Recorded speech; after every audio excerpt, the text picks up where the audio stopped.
কত শিক্ষা রাখতে হবে যে খুব হাইফাই রাখতে হবে, এই বিষয়ে একটু পড়াশোনা চাই। আর সেটা আপনি ওই মানুষটার সঙ্গে থাকতে থাকতেই কিন্তু হয়ে যায়। আমি কি কথা ক্লিয়ার না? কারণ আমাদের ফোকাস চেঞ্জ হয়ে যায়। একটা যে আমি একবার গল্প বলেছিলাম, আপনাদের হয়তো জানি না মনে আছে, আমি তবুও একবার বলি, ভালো লাগে। একজন ছেলে খুব বোকাটে এবং মাধ্যমিকে ফেল করেছে। ফেল করার পর তার বাড়িতে বাবা মা পাড়া প্রতিবেশী প্রচুর মানুষ বলে, তুই পড়িসনি বলে ফেল করেছিস। কে বলছে তোর মতো ছেলে, তোর বাবা মা কত কিছু করেছে, কত আলাদের ঘরে দুলারি হয়ে শুধু পড়াশোনা করে তুই পাস করছিস, কিচ্ছু করেছিস, করেছিস। একদম মনক্ষুণ্ণ, মনে কষ্ট বোধ হয়, মানে এই বুঝি কিছু একটা দুর্ঘটনা করে নেয়। সেই মুহূর্তে একজন বলেছে, যা ওই সাধুর কাছে, ওই সাধু তোর জীবনের লক্ষ্য বলে দেবে। ওই সাধুই বলে দেবে তুই পাস করবি না। ও যথারীতি সাধুর কাছে গেছে, যা বলে সাধু শুধু ফেল করেছে, এত কথা শুনিয়েছে না আমাকে মানুষ, আমার আর বাঁচতে ভালো লাগছে না। কথা বুঝতে পেরেছি না? পারবে আমাকে কিছু একটা বলুন তো, আমার দ্বারা আগামীতে কি হবে? বলে কি চাইছি? বলে আমি একটা কিছু জীবনে হতে চাইছি। কথা বুঝতে পেরেছি না? জীবনে কিছু একটা হবো, কিছু একটা করে দেখাবো। ওদের মুখের উপর কিন্তু জবাব দিয়ে ছাড়বো। তার একটা কাজ কর, তুই কালকে এক গ্লাস জল নিয়ে আয় তোর বাড়ি থেকে। বলে এক গ্লাস জল? বলে কিন্তু তুই বাড়ি থেকে আসবি।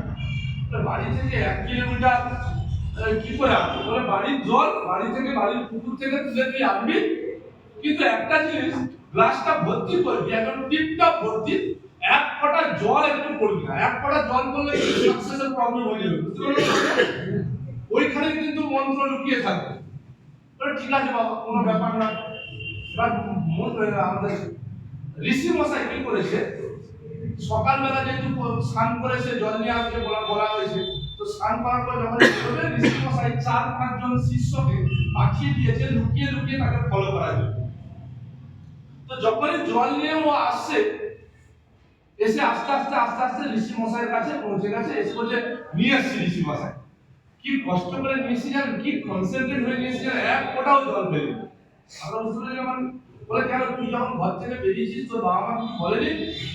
তোর পাড়া সেই কাকুটা সেই কাকিমা কিছু বলেনি? কথা বুঝতে পারছি না? পারবো না, কে কি বলবে? কেউ কিচ্ছুই বলেনি, কারোর সঙ্গে দেখাই হয়নি। তো তখনই ওই 4-5 জন শিষ্যকে যাকে লুকিয়ে লুকিয়ে ফলো করার জন্য পাঠানো হয়েছিল, তাদেরকে দেখে যখন বলছে, তখন বলছে, বলে আমি তো আপনাকে চিনি না, কিন্তু আপনার ওই মোটা মতন, ওই কালো মতন দাদা এই বলেছে, ওই কাকু এই বলেছে, ওই দিদি ভাই তোমাকে ওই বলছে, ওই একটা বোকাটা ছেড়ে যাচ্ছে, ওই যাচ্ছে এই বলছে। বলে আমি ওই শুনি তো, এত কথা আমি শুনি, কোথা থেকে বলবে? বলে তুই শুনবি কি করে? তোর ফোকাসটা ছিল ওই জল যাতে না পড়ে। ইয়েস, বিশ্বাস করুন, আমাদের ফোকাস নড়ে না।